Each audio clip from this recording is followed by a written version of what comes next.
We're going, it's just a wonderful time to be in the village. We're all here for a wonderful experience.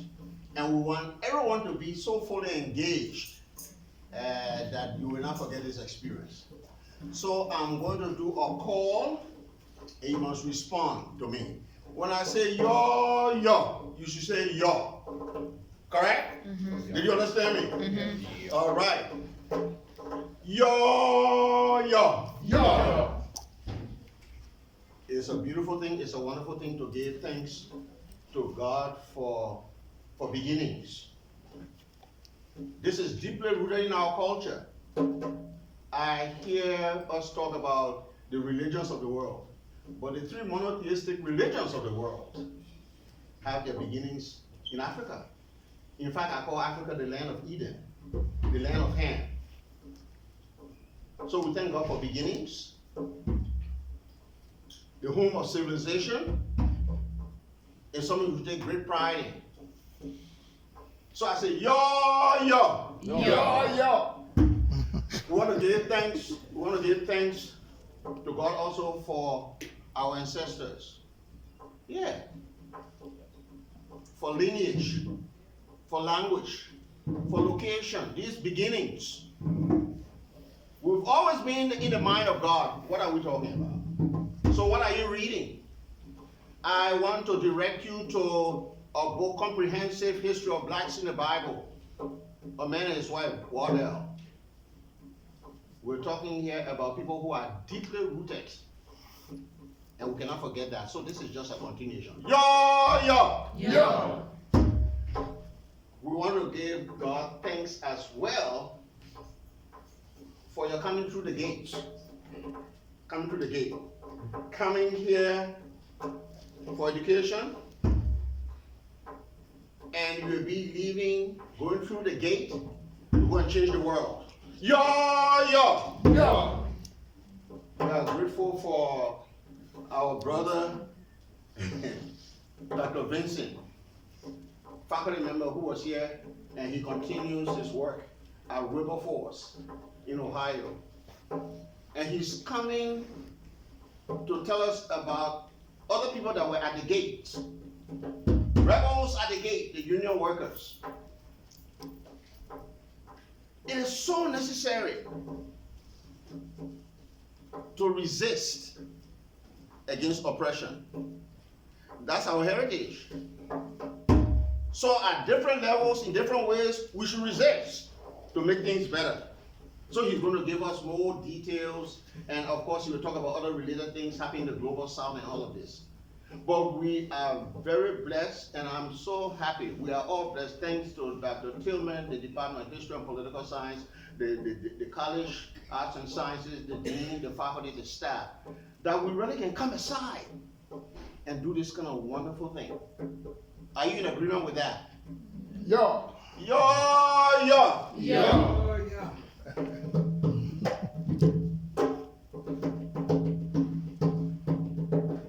Wonderful experience. Thank you. Thank you.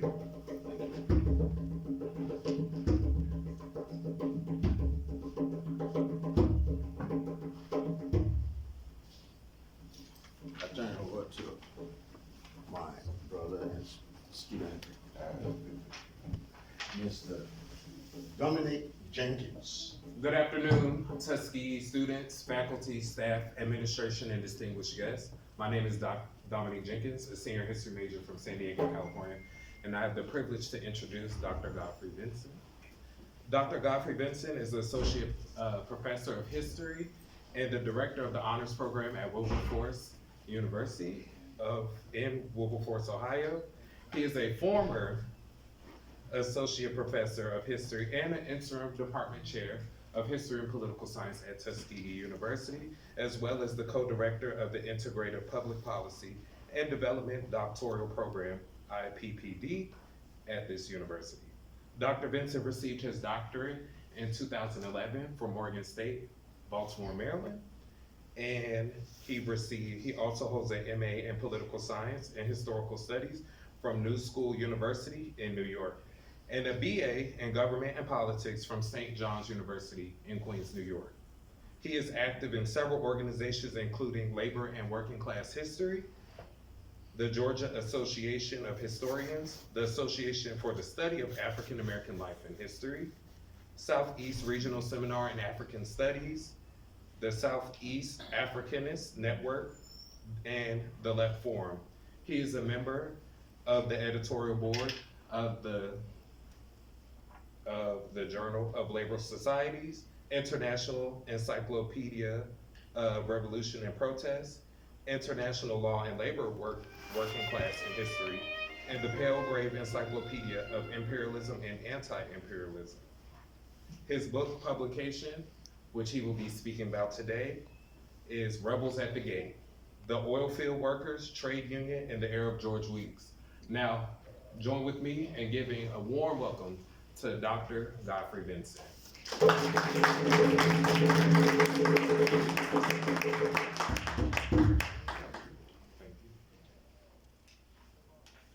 Good afternoon. Good afternoon. Well, it's a sort of homecoming again. I'm home. Spent 12 years at this institution. I want to thank all the deans who brought me here, all my faculty members who I worked with, and I also want to thank Dr. Jimmy, Dr. Mohammed, Ms. Odessa. I want to thank all the students who, Dr. Zabawa, and students who are here who I taught. I think I see one of them in the audience. We did research in history, right? And we examined Tuskegee Uprising, which you all had the privilege of meeting that author. I introduced that book to you all because when I saw it, I said, Tuskegee students should know about this and should read this book. This should be part of our history. And so I'm here this afternoon to talk about my book, Rebels at the Gates. This picture here is a representation of the former George Weeks, who was a trade unionist. He was not only a Caribbean man, but he was also an internationalist. George Weeks did international work with the Global South. He was instrumental in the apartheid movement. He was instrumental in many things of labor. And so I will talk, this is what I'm going to talk about, not so much about the book, but I'm going to put the book in some historical context for you to understand. So Rebels at the Gates. One, this book was produced from my dissertation at Morgan State University. My dissertation was entitled Empowering Workers and Working People in a Foreign-Dominated Economy. The Oilfield Workers Trade Union during the era of George Weeks, 1962 to 1987. So those of you all are planning to do doctoral work, and you will have to write a dissertation, and it has to be scholarly enough to defend. If it is not scholarly to defend, then your committees do not take you seriously.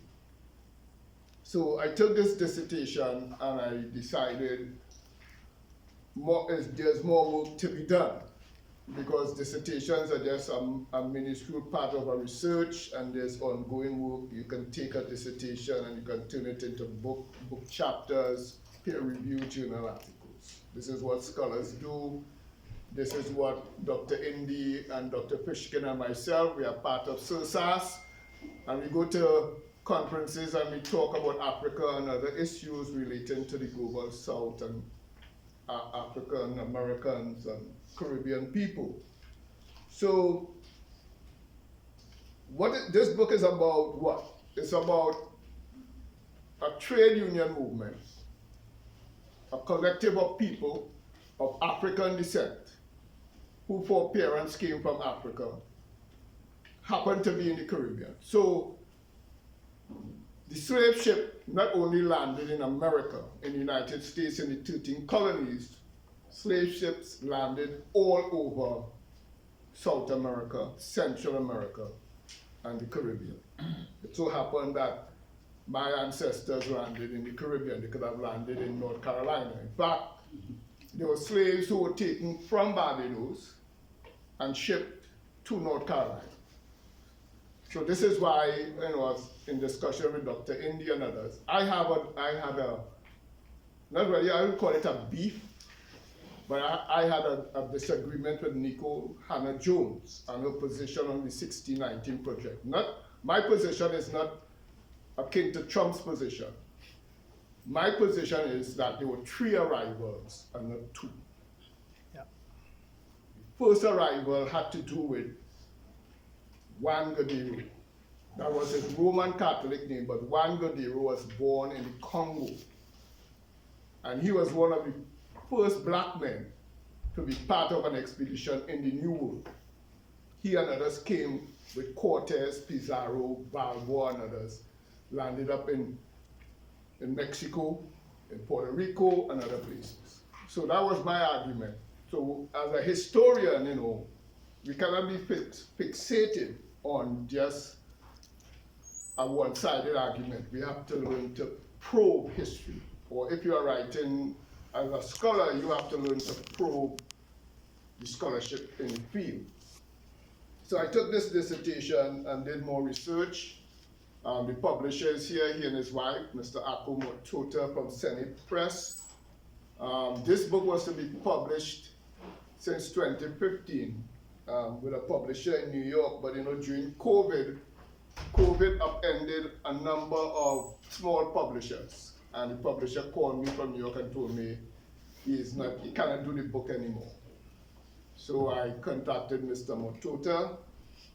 And in fact, Mr. Motota, his wife, and myself, and some other people, during COVID, we were trying to solve problems, health problems, and all types of problems. And we decided to form a group called the 7 Continents Center for Research and Policy. In fact, we had Dr. Jimmy was part of it in terms of coming on board. Dr. Indy was here, Dr. Chem, and others came on board to talk on different issues. So, besides being a scholar, I am trying also to solve, we are faced with problems. I guess the people in IPPD program, what are you doing? Why are you doing IPPD? Are you doing it to do what? Are you doing it to have a PhD, or are you doing it to solve problems, to make the world a better place? And if we are not solving problems, if we are not problem solvers, then we are part of the problem. No, seriously, if you're not a problem solver, then you are part of a problem. So this book, doing more research, I decided to do more what I call oral history. So my book is not so much my analysis, but it's using oral histories and using the voices of workers and ordinary people in Trinidad and Tobago. Some who live here, some who live in the Caribbean. So this is George Weeks. So George Weeks, born in Trinidad and Tobago, served in the British Army during World War II, and like American soldiers, they're serving in the Army in World War II, coming back home, finding what we call, as Du Bois said, double jeopardy. You fight for democracy abroad, but when they return to the Caribbean, when they return to North America, in New York City, in the South, there's no democracy, you're coming back to Jim Crow. So the struggle in the Caribbean and the struggle in North America was one struggle. And we see many times as historians, we tend to not to focus on the struggle in Africa and the Caribbean when we're talking about the black experience. This is why I applaud, and I want to give the Department of History and Political Science an applaud, because when I was here as the acting chair, we decided we want to have a class in the black experience in the Americas.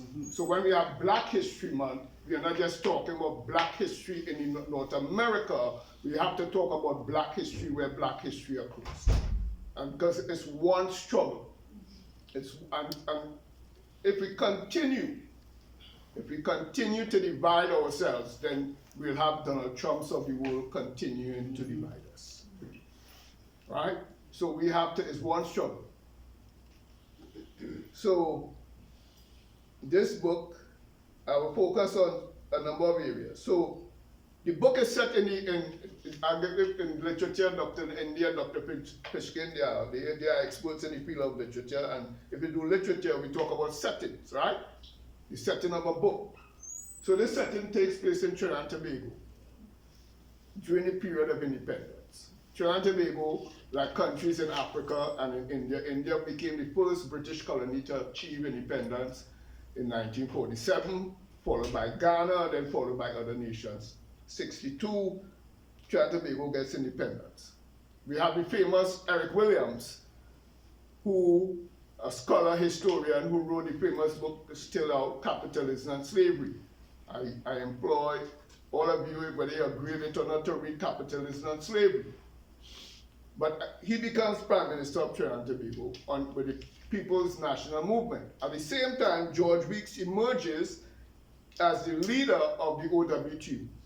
So at independence, we have two visions. Eric Williams' vision of what Trinidad should be in terms of nationalism. He's speaking about nationalism.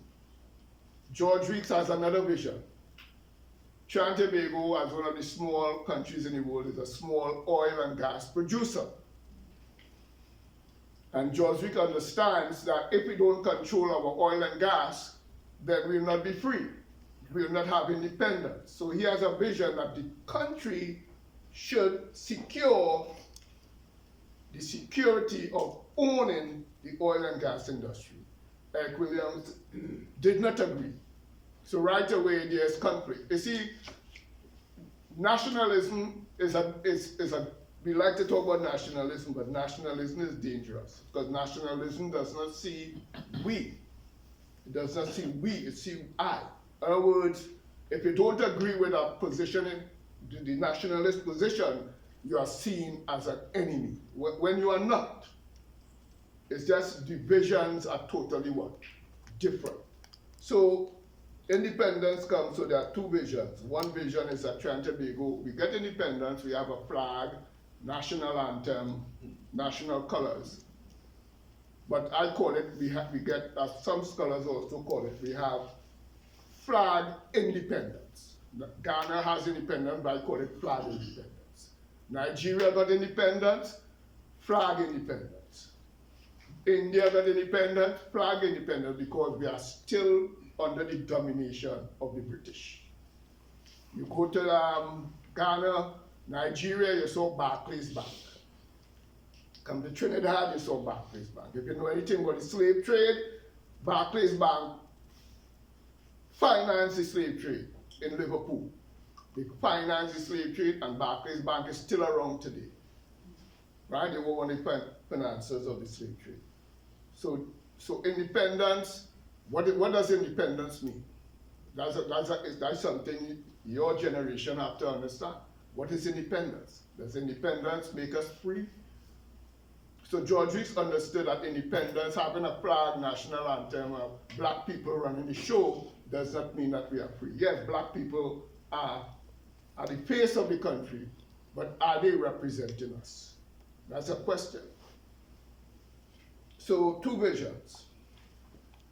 So during the independence period, there's this whole idea, and those who are doing IPP, you should know this. There's this whole idea of modernization theory. So we are in the 60s Cold War. We have, if you know anything about the Cold War, the Cold War is this global struggle between the United States and the Soviet Union for hegemony of the world. One system calling themselves democratic, another system saying they are socialists, and they are using propaganda to convince the world, take my side. My position of the Cold War, I studied the Cold War. I'm also a 20th century American historian. I studied the Cold War. I taught the Cold War at the school. And my position is that the Cold War has damaged the world.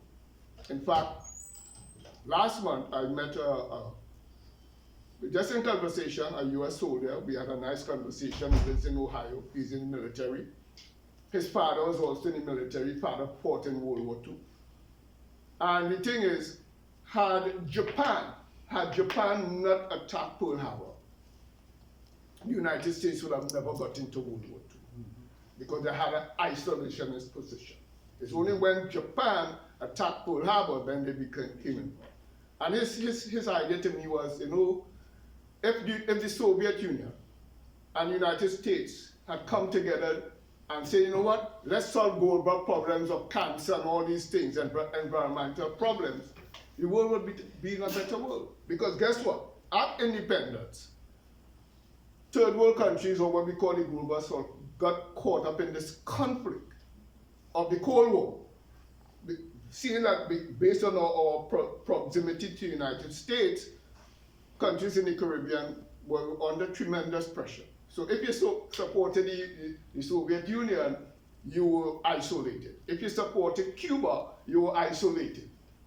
If Ghana supported the Soviet Union, they were isolated, they were put under pressure. In fact, Nkrumah was put under tremendous pressure, so as other leaders in Africa. If they dared and we saw that in the Congo. Dr. India and I, we talk about that a lot.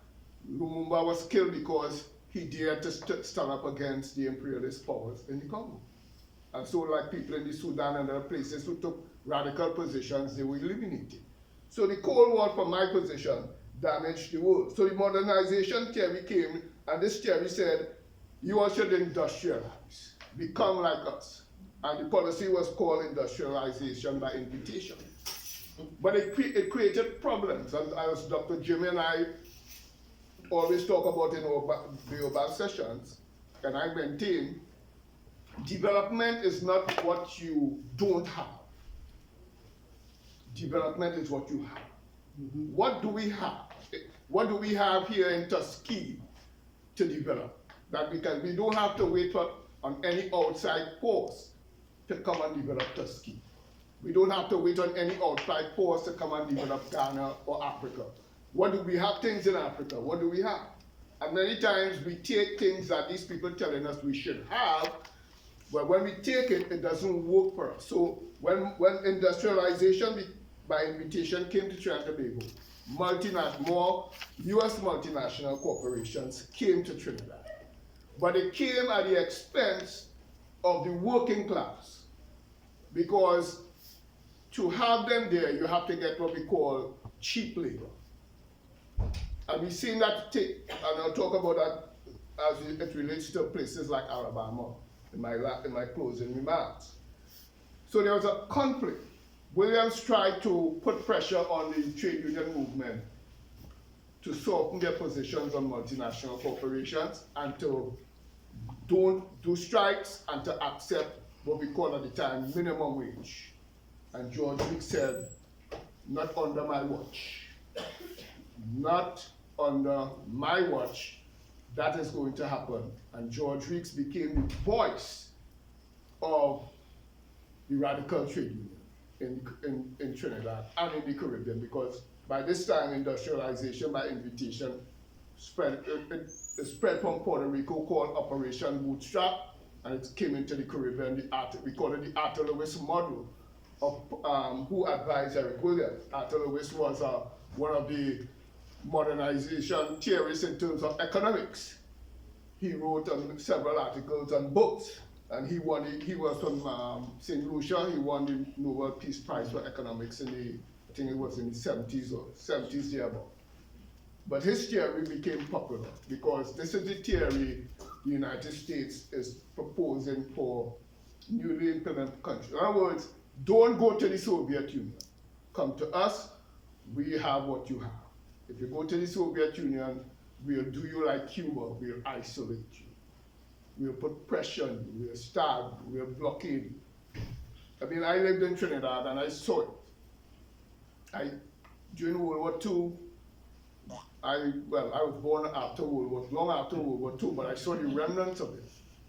During World War II, a lot of people don't know, people living here don't know, the United States had 3 major bases in Trinidad and Tobago. Chaguaramas, the largest naval base, Wallaby, the largest air base, and they had a base in Laventille.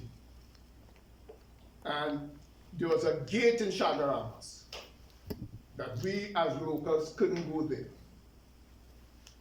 It was off limits. Once you can only enter that gate if you worked on the base, if you had a permission to be there. When we reached a place called Tembadoro, that was the end of it. For us in Trinidad today, we couldn't go on the base. It was excluded to us. So they were there. And so George Weeks had never said, no, we are not going to allow our workers to be exploited. And what did Eric Williams do? Eric Williams proposed and created a law called the ISA, the Industrial Stabilization Act, which says trade unions cannot strike. And what he did, there was many protests. He declared a state of emergency in 1965. And he locked up the famous CLR James, because CLR James came back to Trinidad. And CLR James was part of the movement. And George Weeks was under house arrest. So was CLR James, and so were many others in the 60s. So by 65, we know that the independence project under Eric Williams was in great trouble, because the working class realized, wait a minute, we have independence, but we are struggling as working class people to get fairness and a wage. So here comes 1970, Black Power. All over the world in the United States, there's Black Power. There's Black Panthers, right? Don't take a cute class, please. I know you might like Beyonce. I know a lot of you love Beyonce, but don't take your education cue about Black Power from Beyonce, what she did in the Super Bowl. For me, people might criticize my position, but my position is that Beyonce did a disservice to the Black Panther. Because while they were dancing, there are many Black Panther people in jail still, will never come out of jail. Yeah. And they never identified with the Black Panther movement. Today, Che Guevara t-shirts are popular in the United States. They are selling all over the world. But it has no meaning. Why? They have destroyed that movement. Malcolm X jerseys are selling. Everybody talk about Malcolm X. But Malcolm X was seen as enemy number one during this period and in the 60s. So in this dispensation, they are commodified, as Dr. Jimmy and I were talking, and Karl Marx is right. Everything has become a commodity under this capitalist system. So they have commodified Malcolm X to be, so you buy a Malcolm X t-shirt. They have commodified anything to make money. So what was radical has been inverted. The whole world has been inverted, which I'll come to just now. So during the 70s, there's Black Power. Black Power has reached the shores of Trinidad and Tobago. But Black Power was always there in Trinidad, because Trinidad people were always radical people. Very radical. From day one. Trinidad people burned down the British Red House. Right? This staged 1937 insurrections. And Trinidad people didn't have to take the cue from the United States, because the people who led the movement in the United States, Stokely Carmichael, was born in Trinidad. If you don't know that, Stokely Carmichael was born in Trinidad. He came here as a young man and he went to Howard, he got his education, but his roots were in Trinidad. He got that radical idea of protest and demonstration from Trinidad. He didn't come here and get that education because his poor parents were struggling. They were part of movements. So too was Malcolm X. Malcolm X was born here, but where did Malcolm X's mother born? Malcolm X's mother was born in Grenada. Yeah. Yep. So Malcolm X, so there, again, we try to divorce scholarship. Well, I was born here, I'm a Black African American, and you're Caribbean. No, let's stop that nonsense. It's one struggle. If we continue with that nonsense, then we'll always have Donald Trump and his ilks in power, and we always want to be marching on the street. I don't want to be marching on those streets anymore. We want to take power. We want to influence. When they come, no, this is not what we want. You want my vote? What are you? It's not I'm going to vote for you. What have you done? What are you going to produce? What are you going to, we have to stand up and say like Fannie Lou Hamer, I'm sick and tired of being sick and tired, and form your movement. We have to get back to being movement people, and we have abandoned that. So Black Power came, and then there's this issue during Black Power, the demands that we have to control the commanding heights of the economy. That oil, sugar, gas has to be maintained. We have to own that. And it's not just a movement in Trinidad. All over Africa, African governments are saying we have to control bauxite, we have to control copper, manganese, our assets. And this is something that the United States did not go against because they saw this as something good also. And again, during the 1970s, George Reeds, the OWQ, they have proposed this. And in fact, after Black Power, they came up with a movement called United Labour Front. And the slogan of the United Labour Front was, let those who labor hold the reins of power. And that was the slogan. Labor should hold the reins of power. The working class, we should nationalize the industries and allow the benefits of those industries to benefit people. But what was William's position? William's position was government to government contracts. What did Williams do during the period? He brought in workers from the Philippines. We have a national telephone company. We have workers who are skilled people. But what did they do in 70, after 70? They brought in workers from the Philippines. Guess what? When people saw their telephone bills, they were crying because these Filipinos used to be on the line calling home. And when the Filipinos left, the contract ended. The same workers who didn't want to work on the lines had to go back and refix what the Filipinos did. They didn't do a good job. Right? They brought in workers, they brought in carpenters from Scotland and from Ireland to work in Trinidad and Tobago. When we had carpenters and masons being idle. So the question we have to ask, again, I go back to the question, what is independence? Right? What is independence? So we are talking about coming to this period we want to develop. What is development? What is development? Those of you in the IPPD program, you study development. But what is development? What does it mean? My position is that development flattens the whole world. The whole idea of development has nothing to do with your country or my country or Tuskegee or any part of it. It has to do with how can we flatten the world for capital? How can capital expand? And we are seeing in this dispensation what we call the neoliberalism that flattened the world for capital to expand. It has expanded, beyond our imagination. So development has nothing to do with developing water resources in Nigeria or in Trinidad. Because as we talk about water, as we speak about water, there's a struggle, a global struggle that will be fought soon. The struggle to privatize water. It is happening right now. The multinational Coca-Cola in South America, they have a project to privatize the water system in South America, even in North America. So that will be a major struggle that will be on the agenda. So the whole in the global South, they are looking for development, but they want development without a trade union, and we are seeing it today. In fact, there's a proposal right now in Alabama. Alabama workers at the car plants are thinking about joining the union, the UAE. How will the governor and the powers that be in Alabama take that? We saw last year before when workers at Amazon tried to unionize, they defeated the movement in Alabama.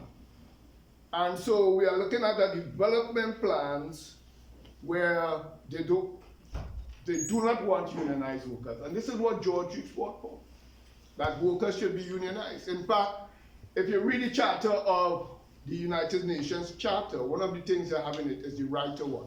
Work. And today, we're seeing over the weekend, all those technological companies are laying off workers by thousands. People who left academia and people who will tell you, well, why are you studying history and literature for? I don't get you no good job, you have to go to IT. Today, these people have no jobs because they are being laid off. Right? So the point I'm making is that for George Weeks, that was a major struggle. How are you going to shut down the oil company at BP, British Petroleum, and at Shell and send workers home? When they go home, what are they going to do? And we saw every time they talk about sending workers home, George Weeks will not only mobilize the OWTU, but he'll mobilize the nation. This is a major issue.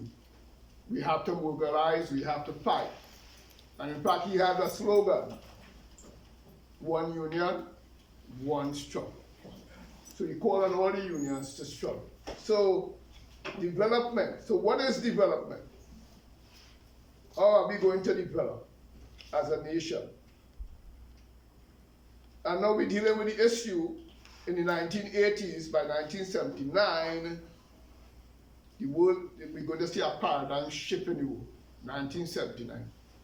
I would like you all to take note of 1979, but I can back to 1973. Take note of these two dates. 1973, the Chilean government won free and fair elections. It was free, it was fair. The Allende government, whether or not you agree with their policies, that's not the issue. In America, we like to talk about democracy. We love to talk about free and fair elections. But when nations say, this is the government I want, they back. No, we don't want that group. We don't want that. Nobody won the election free and fair. Allende won the election free and fair. Guess what? The chairman of ITT at the time, he took up the telephone and he called Richard Nixon. He called Kissinger. We have to get rid of Allende. Next thing you know, Allende was executed. The first 9/11 did not happen in the United States of America. 9/11, remember that date? 9/11, 1973, happened in Chile. The palace of Allende was bombed to the ground. Allende and his wife and his cabinet members died in that palace. Free and fair election was destroyed, and it was replaced by a bloody dictatorship under Pinochet. That's 1973. 1973 was the first time in the world where social security was privatized. Remember that? Let me bring you back to 2000 and what year? George Bush, second George Bush. During the second term, George Bush won the election because we know the case, Godfrey versus Gore, right? Put him in office. The Supreme Court ruled on behalf. There's a case right now in the Supreme Court. What will the Supreme Court do? Let's look at that. What did George Bush, when he won the campaign, he said, I have political capital. I'm going on campaign to privatize social security. Don't take it from me. It's in the literature. I'm going to privatize social security. The same people who supported him, the same white folks in the southern states and in the northern cities who supported him, said to him, not under our watch. I tell people, and I keep saying it, the minute they try to privatize social security in America, white people will burn America down. I'm telling you that. Watch and see when they shut the government, when they call a government shutdown. What they tell the Republican Party who they support? Where it opening government, where's my checks are not coming in the what? In the mail. Pay attention to those things. You see, the world is not black and white. We have to understand the subtleties of politics and political division. So let them try to tamper with Social Security in this country, privatize it, put it on watch, and ask yourself the question. If George Bush had succeeded in privatizing Social Security, we saw before Obama take office, what happened to the economy? It tanked. Thousands of people lost their job. What do you think would have happened to Social Security if George Bush had privatized Social Security? Anyone, what do you think would have happened? IPPD students, anyone can tell me? It would have disappeared. We'd have none today. People have been suffering because the government, we know that during Obama time, they did not bail out Main Street. They bailed out Main Street, but they didn't, or Wall Street, but not Main Street. Main Street got bailed out. Watch the documentaries. Go and look at that. There's a documentary all them to watch to see how these people destroyed the economy and they are set up again to destroy it. So that's 1973. There comes 1979. Thatcherism in London. As a young man with the slogan, Thatcher, Thatcher, the milk snatcher. That's what he and his mother was in a protest line because what Thatcher did, Thatcher privatized the school system and took away food, free lunches, and milk during the break from the students. She called it that is entitlement. The same thing they call it here. So 1979, Thatcher becomes the Prime Minister of England, Great Britain, and she goes on an onslaught against the coal miners. She slaughtered them, destroyed them. Places today like Liverpool, Manchester, Bristol, all those places that were thriving industrial cities have become shadows of themselves. Thousands of people in England lost their jobs, some have never gotten back a job again. What Thatcher didn't destroy in England, what if she couldn't uproot? She physically destroyed. And so Thatcher became the template, Thatcherism became the template for this is how we're going to attack the trade union movement all over the world. Come 1980, Ronald Reagan becomes the president of the United States of America. And Ronald Reagan has the same policy. While campaigning for election, Ronald Reagan, the airline traffic controllers, white men, they're on strike. There's a big strike in America. What they're asking for, upgrading technologies, right? Because they're dealing with dated technology. Ronald Reagan, during his campaign, promised that if they support him, he will have their back. They did support him. Guess what happened? They went on strike, and he brought all of them in jail, and he jailed them. He demolished the union, and that became another temple. Bring it back to Trinidad in the 1980s. We have the rise of the NAR, the National Alliance of Reconstruction. They will take a small page from Thatcherism and talk about privatization and all these things in Trinidad, and by extension, it becomes part of the environment. So at one time, Trinidad and Tobago, if you look at Trinidad and Tobago, and if you look at Latin America, Trinidad and Tobago had one of the largest state sectors in the Caribbean and Latin America. Not only just the largest, but one of the most vibrant. That is how we earned a lot of foreign exchange. And today, probably we must only have 5 standing. We used to have a refinery. The refinery is gone. Trinidad was a refinery, place for oil and gas. It's no longer there. So this neoliberal agenda is not new. if you know history and you study the Great Depression, you'll see that while President Roosevelt was talking about how can we fix the American economy, the New Deal, there were conservative forces during that period who were talking about right to work states. The right to work movement is not new, it's not 2000s. It was there in the 1930s, but it did not have the political clout that they have today. All the things that we are talking about, the pushback against civil rights in the United States, the pushback against the labor movement in the Caribbean and all over the world that George Weeks and others fought against, these things did not fall from the sky. No, they were there all the time, but politically they were weak. But when certain individuals arose, like Margaret Thatcher in England, like Ronald Reagan in America, like others all over the world, they got that political clout and they got stronger, more vocal, and more bold.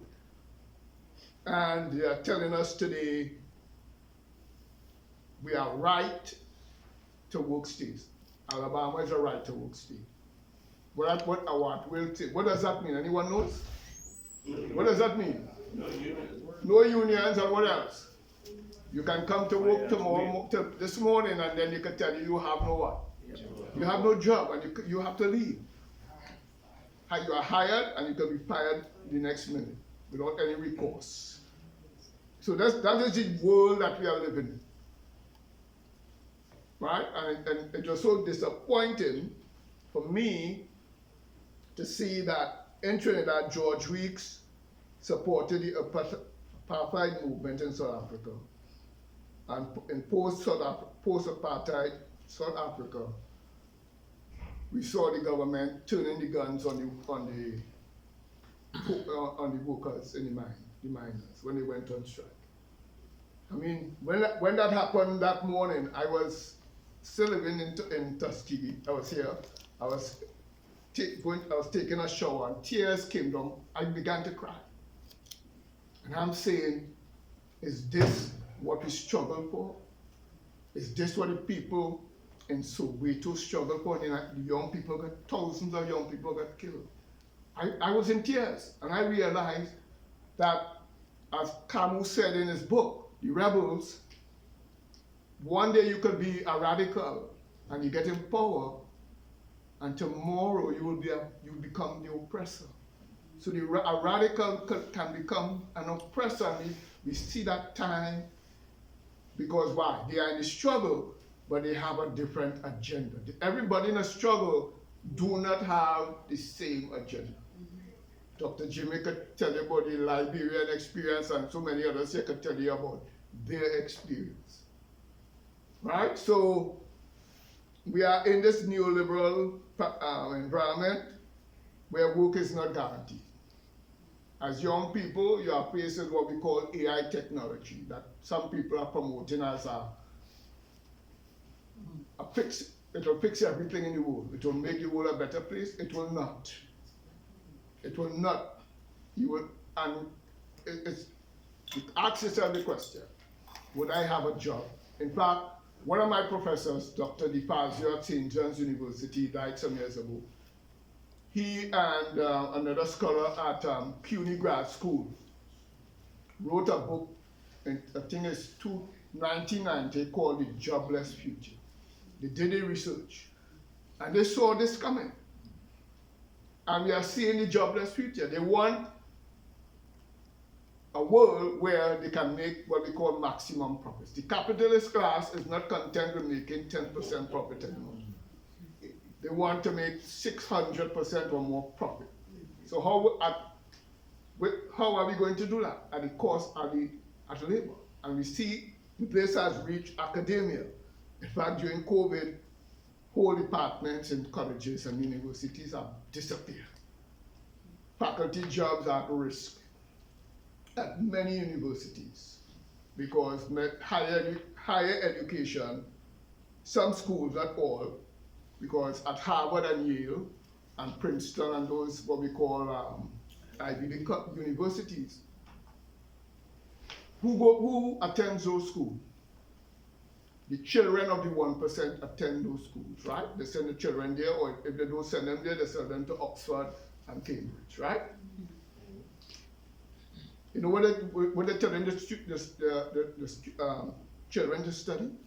Study history, study political science, study the humanities. You know why? Because they understand that if you know these things and you can articulate these things, we will still be in a position of power to run the world. And we are, I'm not criticizing it, but we are pushing our students to STEM. STEM is good, but STEM has to be understood in the context of our society. Amilcar Cabral in Guinea-Bissau was a mathematician, STEMmer. But Cabral understood that the Portuguese had control of Africa, had control of Guinea-Bissau and Cape Verde Islands. And what did he do? He mobilized his people and he staged a liberation against the Portuguese, and he won. Unfortunately, he was executed. The movement was killed. Today, there's no trace of any memory of Cabral. And I'll urge you all to read a book called Return to the Source. When you read Return to the Source, you'll see how brilliant that guy was. So this is the world that we're living in. So we have to learn to be, as I said, so George Weeks understood the world. And George Weeks brought he brought Tepote down to Trinidad from Liberia. Because he knew who Tepote was. Tepote was trying to solve problems in Liberia, right? He brought people from Nigeria into Trinidad. He brought people from South Africa, from the Cameroon. He brought people from all over the world. He brought people like into Trinidad, like Walter Rodney. He brought Maurice Bishop from Grenada. What were they talking about? What kind of world do we want for children and our what? Grandchildren. The question is, and I will end here, and then it'll be for questioning. What type of world do we want for us? In other words, I have a thing I say, I want to reimagine the world. I want a world that should be reimagined. We should want a world that should be reimagined. I was fortunate some years ago to meet President Aristide. Before he became president of Haiti, he was brought to Trinidad and Tobago. I was fortunate to meet him one afternoon at a lecture. In fact, one of my good friends, he took me, a lawyer, a very progressive lawyer, took me under his wings. And he said, have me come into his office every afternoon. People used to see me come in there, they didn't know if I come in there to discuss a case. But Mr. Jeremy, he had a law firm called Jeremy and Alexander. And Mr. Jeremy used to tell me every 3 o'clock, come to his office. And what Mr. Jeremy was teaching me about the history and the struggles of the past in Trinidad and Tobago and the Caribbean. And because he was a progressive man. And he said, Aristide is coming to Trinidad. I'm going to bring you to the Central Bank Auditorium and you're going to listen to Aristide. And Aristide's position was, in Haiti was, he spoke and said, I want to take the people who are under the table in Haiti and bring them at the table. But this is not what Clinton and these people wanted in the United States. They wanted a Haiti where you can make a baseball for a penny. Because at one time, baseballs were made in Haiti. They want a Haiti where you can get cheap labor. You can get a Haiti where you can continue, if you want, to invade. Haiti, between 1915 and 1920, the United States invaded Haiti 15 times and more. People say, well, Haitian people are backward. The reason why they're poor because they like voodoo, that's nonsense. Haiti is poor because after independence, France and the United States and Great Britain came together and said, Haiti must pay 40 million francs every month to France. And that went on for years. And that is why Haiti is poor today. it has nothing to do with their religion. That's propaganda. It has to do with imperialism. So this is why I work in the area of imperialism and anti-imperialism. Some years ago, Palgrave Macmillan, the editor, called me, and I said, Dr. Jimmy, do you want to publish? Dr.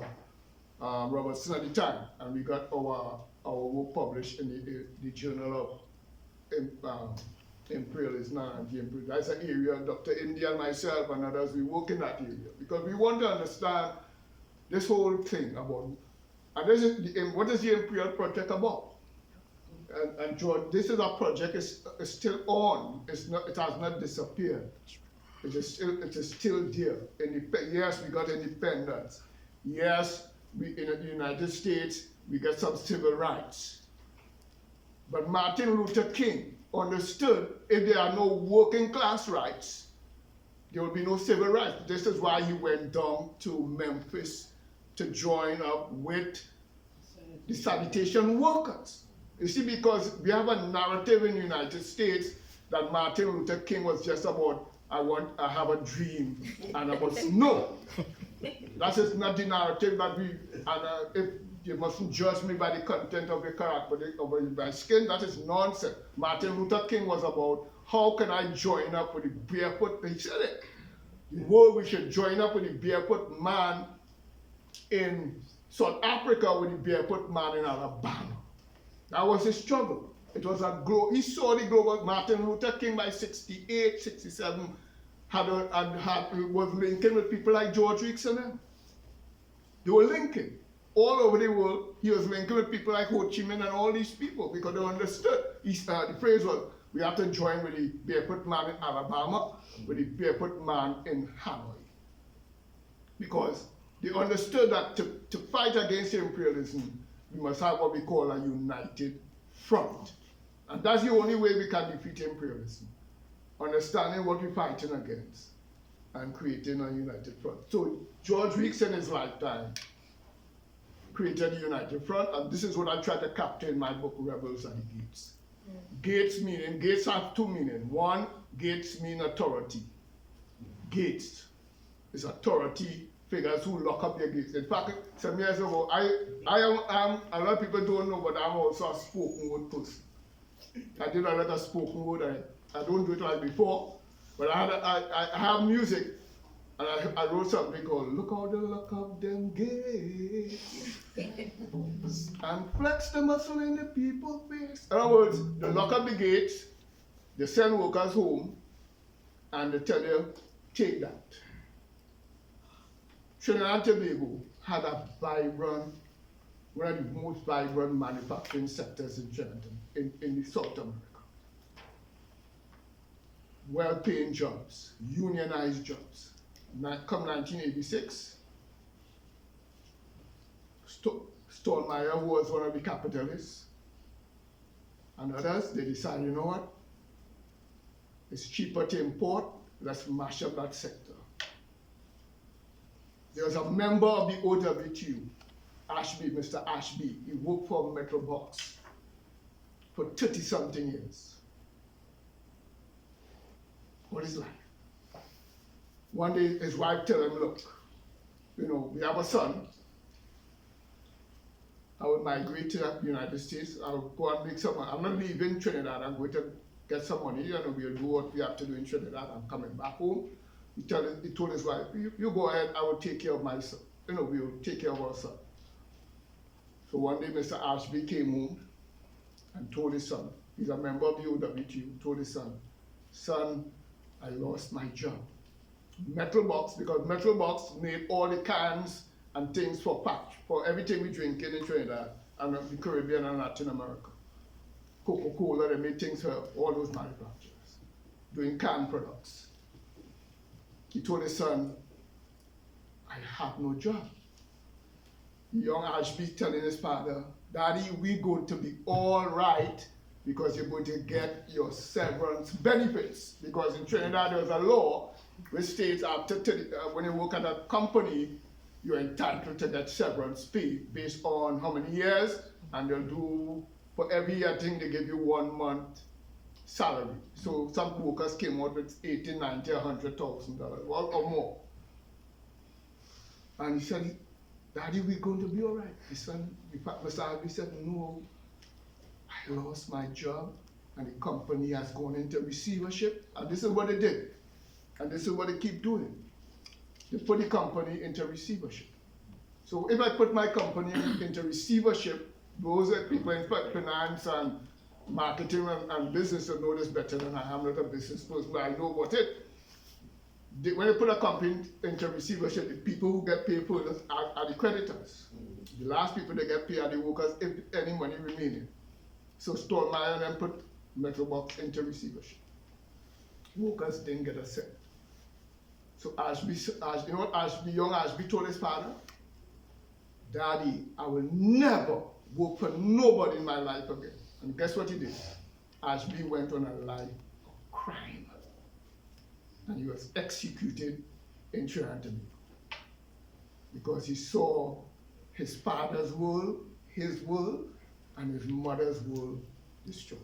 So these people have blood on their hands. This is why if you're when you're doing your studies in development, what's his name, who wrote on dependency theory, Andre Gundaprank, when you read his private letters, in one of his private letters, he told Milton Friedman, you have blood on your hands because of what you did in Chile.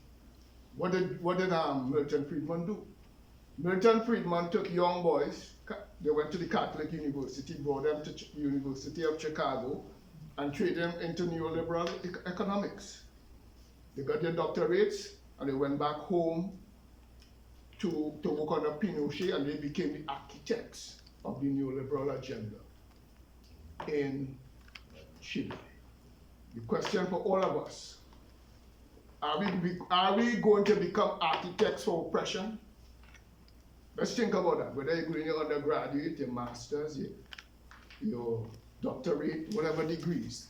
The question we have to ask ourselves, what are we going to do with our degree? Are we going to be architects of oppression?